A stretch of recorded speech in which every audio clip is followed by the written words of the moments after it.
On arrive maintenant à un petit dé. On vous demande de développer le module affiché qui permet d'afficher le nombre de séquences dont il perd du tableau T ainsi que les entiers de chacune de ces séquences. Donc, on aura besoin maintenant. Donc, afficher est une procédure. Procédure afficher T, tableau et N de type integer ou bien langue int. Vous avez le choix. Donc pour l'affichage, qu'est-ce qu'on aura comme affichage? Donc dans l'énoncé, on vous demande d'afficher tout d'abord le nombre de séquences per et 3. Donc tout d'abord, on doit calculer le nombre de séquences. Comment on va faire le calcul des séquences? Donc on doit parcourir le tableau jusqu'à arriver à une séquence. Donc on va utiliser un compteur i commençant de 1. Repeat, on va répéter. Donc, on a besoin d'une variable nb, 2 points égal à 0, c'est le nombre de séquences, pair. Bon, dans quel cas on peut dire qu'on a une séquence paire? Si if t de i, est pair, et t de i plus 1 pair. On parle d'une séquence si on a deux éléments pairs. Donc vous avez le cas de 12 par exemple, pair mais ne forme pas une séquence. De même pour 8. Et les paires, ils ne forment pas une séquence. Donc, pour dire qu'on a une séquence, on a besoin au moins que t de i pair et t de i plus 1 pair. Donc, t de i pair, c'est-à-dire t de i mode 2 égale à 0. Donc, c'est ça la première condition.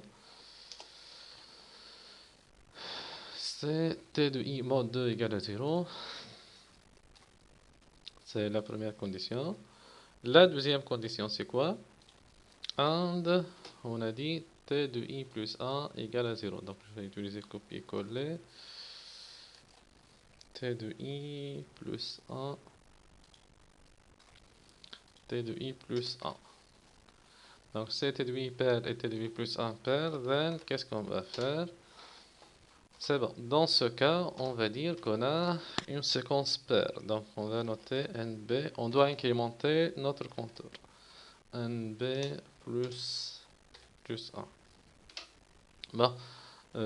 Si on a une séquence paire, c'est-à-dire c'est T de i pair et t de i plus 1 pair, on doit chercher la fin de cette séquence. Comment on va faire cette recherche? On va incrémenter notre compteur.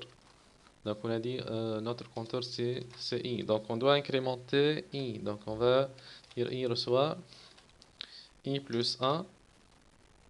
Donc ce traitement doit être se répéter jusqu'à avoir un élément non pair. La fin de la séquence, c'est que lorsqu'on trouve un élément n'est pas pair. Par exemple, séquence numéro 1 se termine lorsque on arrive à un élément égal à 5 qui n'est pas pair. De même pour la séquence numéro 2, donc on a ici l'élément numéro 6 et 8. Donc on a dit on va répéter ce traitement jusqu'à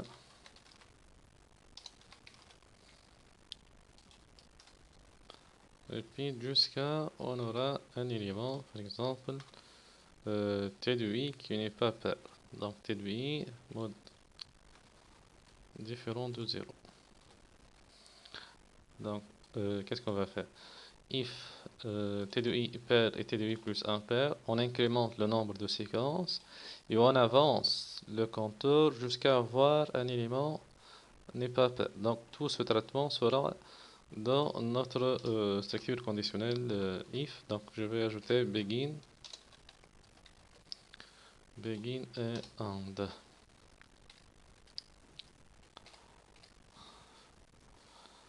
Bon.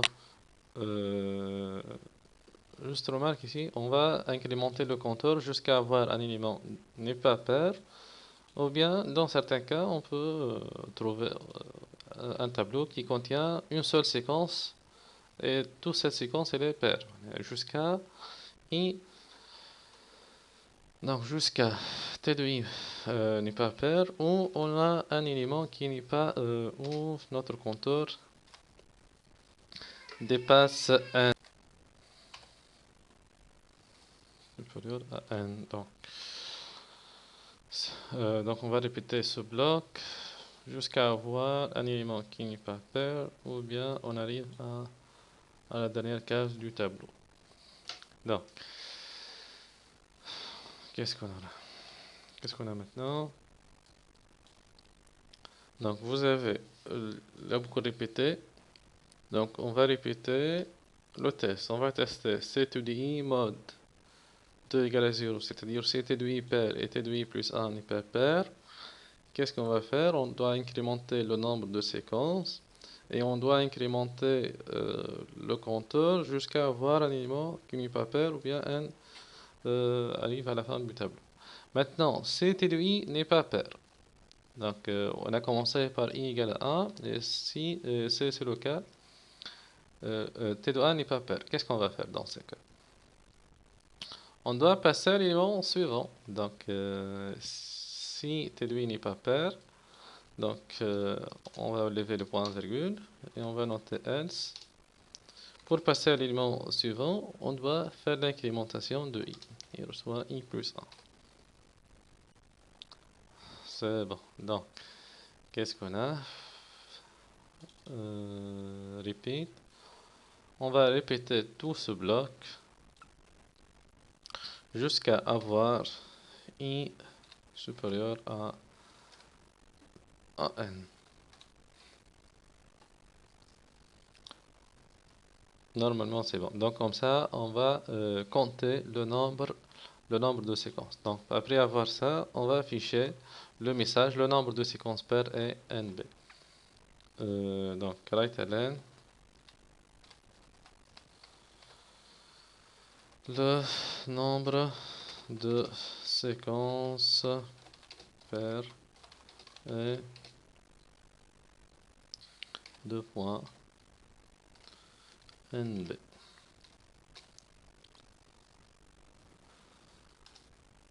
Bon, maintenant, on vous demande d'afficher les séquences d'entiers pairs sont. Donc, les séquences write-ln les séquences paires sont. Donc, pour afficher les séquences, qu'est-ce qu'on va faire? On va refaire le même traitement. Donc, je vais prendre tout ce bloc, repeat, tout ce bloc. Donc, je vais faire copier, coller. La différence maintenant, c'est quoi? Au lieu de